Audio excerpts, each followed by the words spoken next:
الله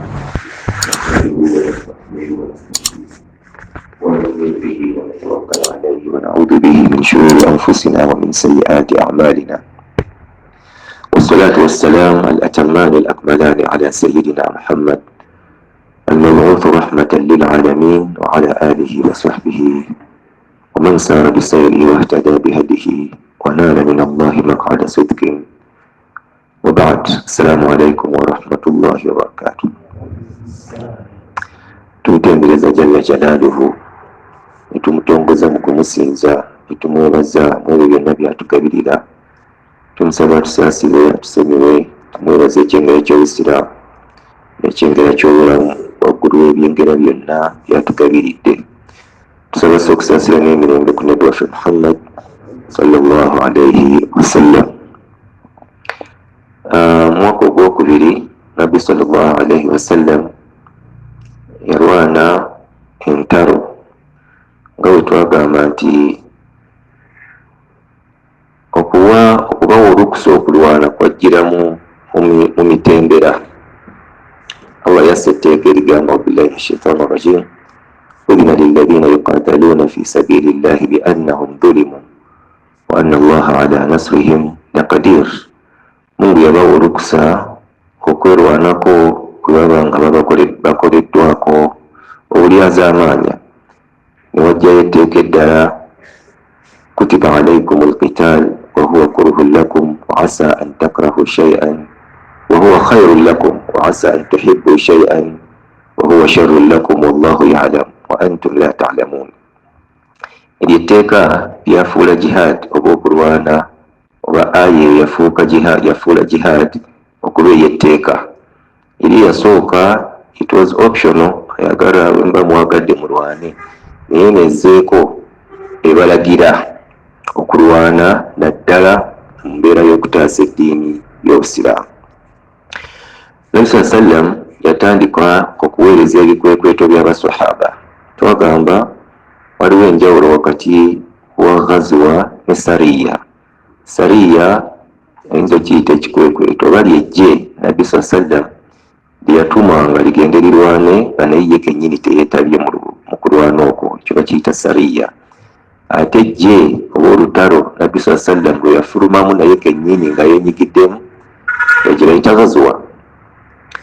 Olutalo lwasookera ddala, ghazwa eyasookera ddala mu Madiina bagiyita ghazwatul abwa oba ghazwatu Waddaan. Olutalo olwo lwali mu kifo ekiyitibwa al abwa. Al abwa kyekifo nabbi maama wa nabbi mwe yafiira. So waaliwo ekibinja ky'abantu oba ekika Banu Bamura, abantu b'ekika kya Bamura baali bategese okukola olukwe okuba nti balumba Nabbi sallallahu alayhi wasallam e Madiina. Nabbi yalinanga spy network naddala mu bitundu ebyalimu abalabe be, ng'afuna mangu amawulire abalabe kye bategeka. So yafuna amawulire nti Banu Bamura bamutegekera okumulumba, yabeesooka n'agenda ne basahaba 200. Watuuka mu bo yabagwako ate bamusuubira, naye mu lutalo olwo kigambibwa tewaali kulwana. Bamaliriza bakoze peace agreement, bakkiriziganyizza wakati wa nabbi ne Banu Bamura obutabaako alumba munne going forward, era ne bateekawo n'okutegeeragana nti olwawo embeera yonna ey'obunkenke buli sayidi ejja kuyambangako ginnaayo mu kugitaasa. Wanaabangawo abalaba abalumbye abasiraamu Banu Bamura bajja kujja babayambeko, wanaabangawo abalumbye Banu Bamura abasiraamu bajja kugendanga babayambeko. So mu lutalo olwo wadde baluyita ghazwa kulwokubanga Nabbi sallallahu alayhi wa sallam yali afulumye ng'akutte nga bagenze n'enniya ya kulwana, tewaaliwo kulwana, bamaliriza bakoze entegeeragana. Waliwo ebikwekweto bingi wakati awo, nga ghazwa eri gye musinga okumanya eya Badiri tennabaawo. Fakti waliyo ne ghazwatu Badr al-ula, waliyo Badiri number 1, Badiri eyasooka yali entonotono, kati ne kuddako Badiri eyo ennene gye tumanyi obulungi. Ghazwatu Badr al-kubra olw'e Badiri olunene Allah subhanahu wa ta'ala luyita yawmul furqan yauma altaqa aljam'an, lwali lutalo lwakwawula wakati w'amazima na bulimba, bukafiri na busiraamu. Olutalo olwo lwaliwo mu Ramadan nga 17 lwali lunaku lwa Juma. Tujjukire bulungi nti Ramadan baali bakagibalalikako omwezi gumu emabega, bali mu Ramadan ate bagenda okulwana olutalo. Naye olutalo lwatandika lutya? Olutalo Nabbi sallam teyafuluma na nniya ya kulwana. Nabbi sallallahu alaihi wasallam yakitegeerako nti Abakuraishi, kubanga yali nkola yaabwe ab'omu Makka ogenda okukola obusuubuzi, baayinangayo mega caravan, nze giyita mega caravan. Bagendanga mu kusuubula okunene buli mwaka, nga balinayo okusuubula okw'amaanyi. Bagenda e Sham, abasuubuzi abanene mu Makka either ne batuma oba nabo bennyini ne beenyigiramu. Kati karavani eyo yalinga nnene. Karavani ey'omulundi ogwo tuli mwaka gwa 2 nga hijira, Abakuraishi baali bagiwadde Abu Sufyan abagikulembera, era baamuwa emaali nnyingi abatasobola kwenyigira mu kugenda. N'abaasobola okugenda baali bangi, kigambibwa abagagga b'omu Makka nga 40 bagenda n'emaali basuubule e Sham, bakomewo kubanga balina bye baatwalanga e Sham ate ne bakomyawo. Allah nga bw'alwogerako Surat Quraish, ilaafi Quraish ilaafihim rihlata ash-shitaa'i was-sayf. Engendo ezo ze baatambulanga zaali za busuubuzi, so bagendanga e Sham, olugendo olwo olw'amaanyi.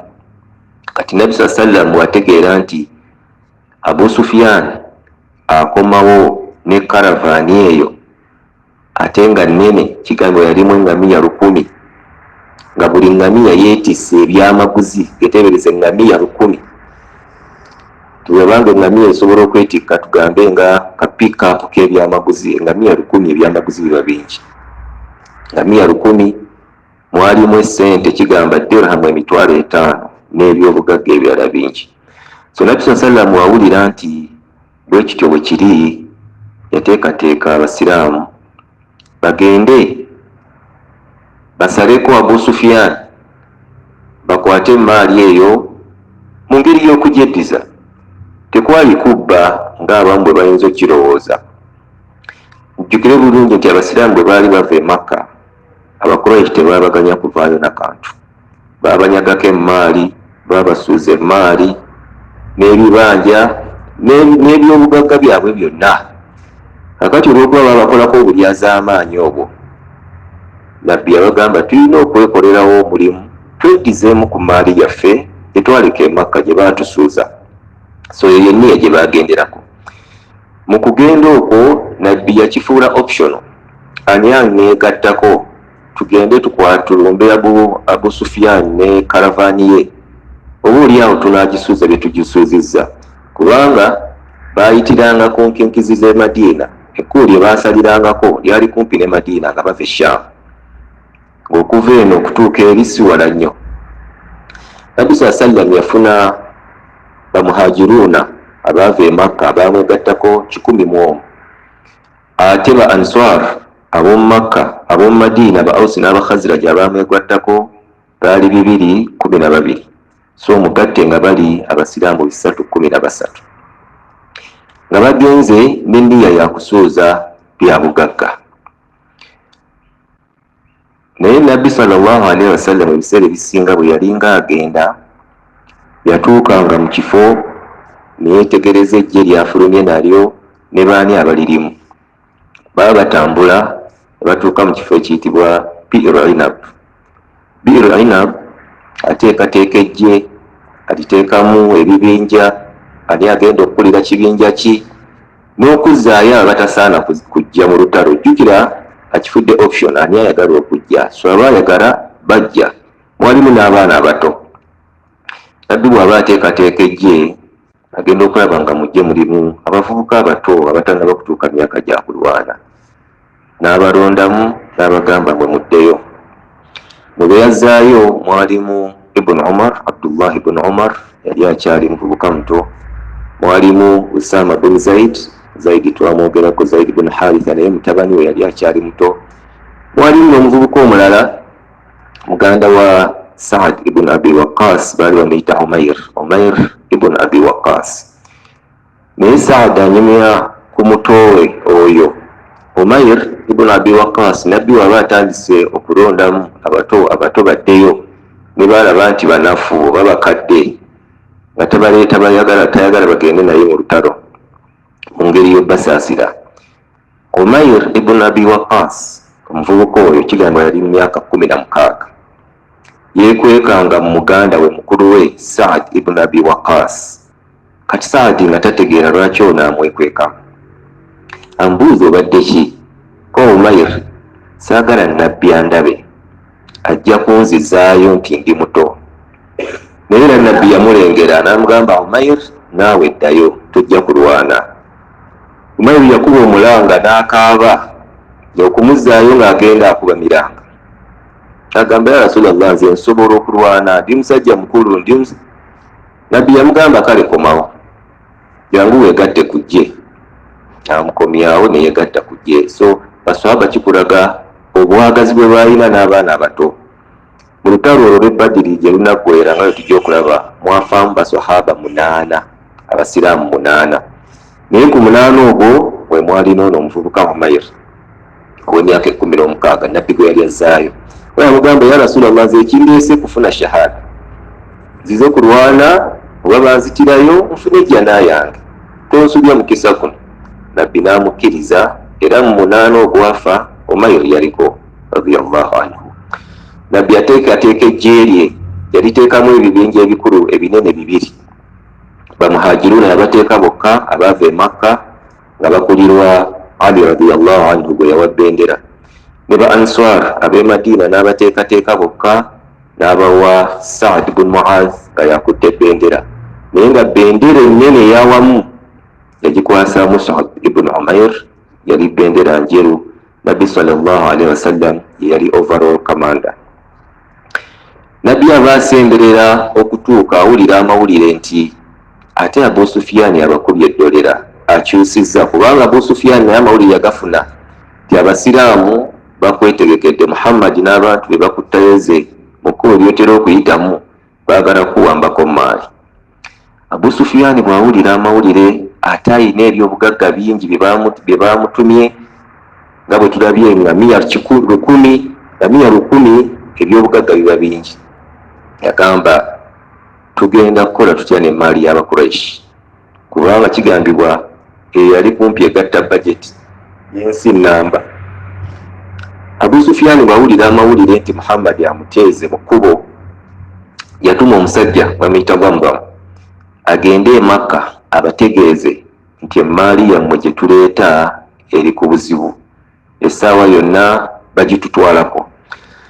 Bwambwa mu kkubo, aba ali mu kkubo, yakwata engoye ze n'aziyuzaayuza. Kigambibwa n'akwata ensolo ye n'agikubako ekiwundu ne yeesiiga omusaayi. Atuuka mu Makka aleekaanira waggulu, abanga Abakuraishi, abanga ab'omu Makka, Muhammad abateegedde emaali yammwe, nange abadde ammalawo. Engeri gy'alabika akakasa bukakasa, yeesize omusaayi, engoye ziirise, nange babadde banzise nembesimattukako. N'olwekyo mulina okukozesa obwangu mulabe nga muweereza ejje erinaataasa emaali yammwe. Abakuraishi bawulira obusungu kubanga ebyobugagga byabwe bingi.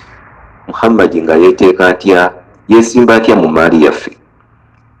Abu Jahal eyali asigaddeyo e Makka yayita Abakuraishi n'abagamba, amawulire mugafunye, emaali yaffe eri ku buzibu, tulina okukola ekisoboka tugende tukube Muhammad tutaase emaali yaffe.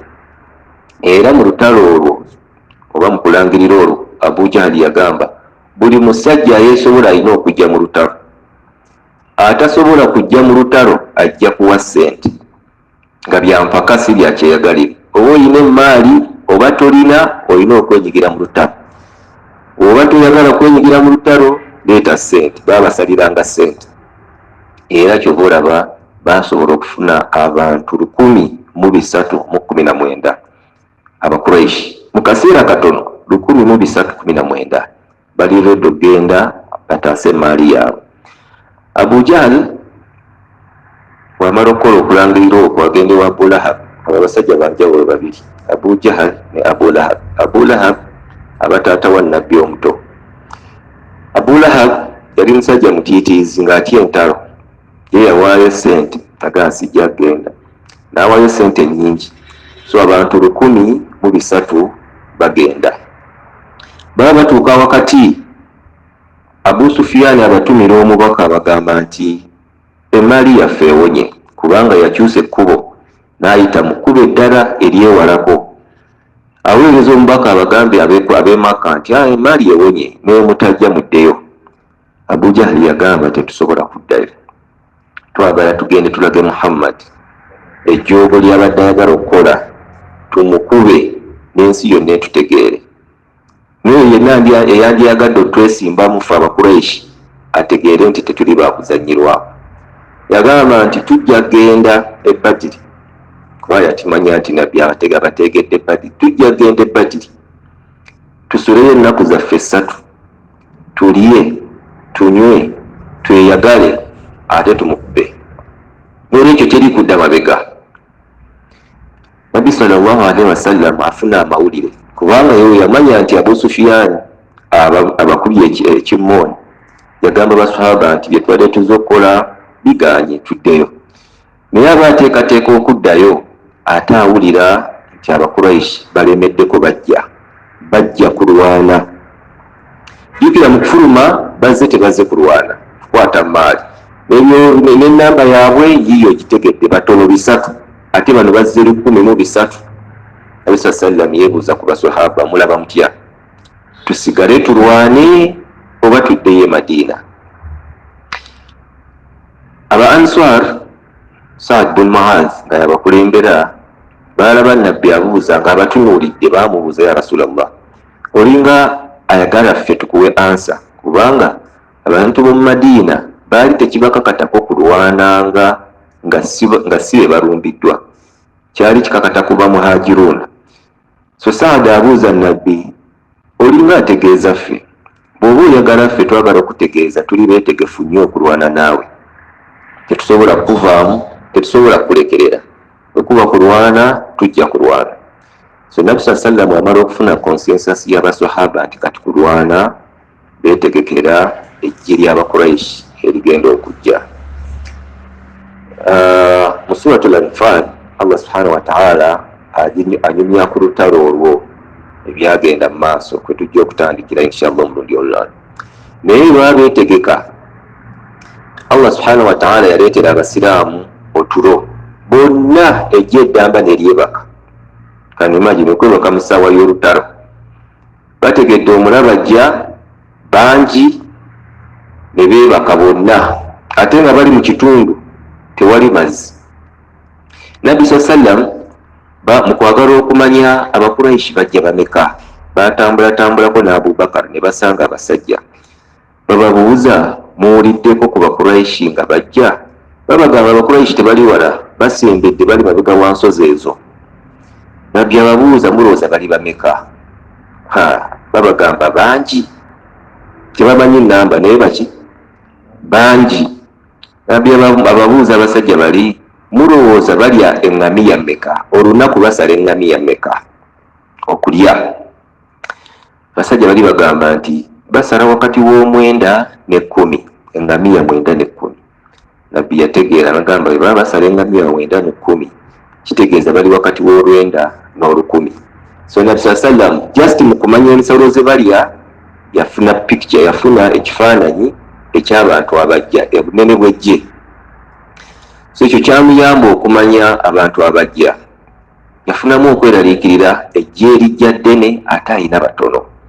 Mu kaseera ako Allah subhanahu wa ta'ala yaleetera abasiraamu bonna otulo ne beebaka, bonna ne nabbi ne yeebakiramu.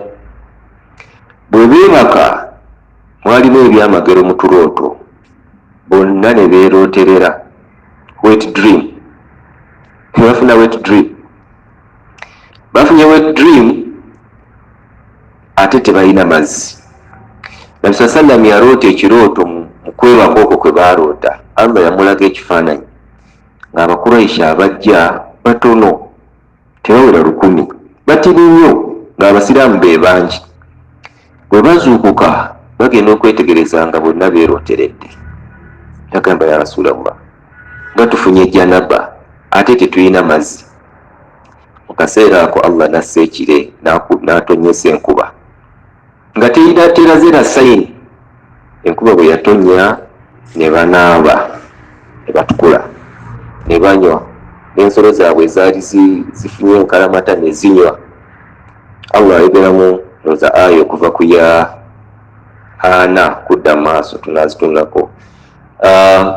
Agamba yassa ekire ky'enkuba abanyweze abagumye. Enkuba eyo yazaamu Abasiraamu essuubi ne baguma, n'okunaaba kwe baanaaba ne baddamu amaanyi, n'okukendeeza enfuufu bajjukira lyali ddungu. So inshallah Mungu wanaatuwangaza ne tuddamu okusinkana, tujja kulabako ku aya ezo tulabe na butya olutalo bwe lwatambula. Subhanaka Allahumma bihamdik, ashhadu an la ilaha illa anta nastaghfiruka wa natubu ilayk.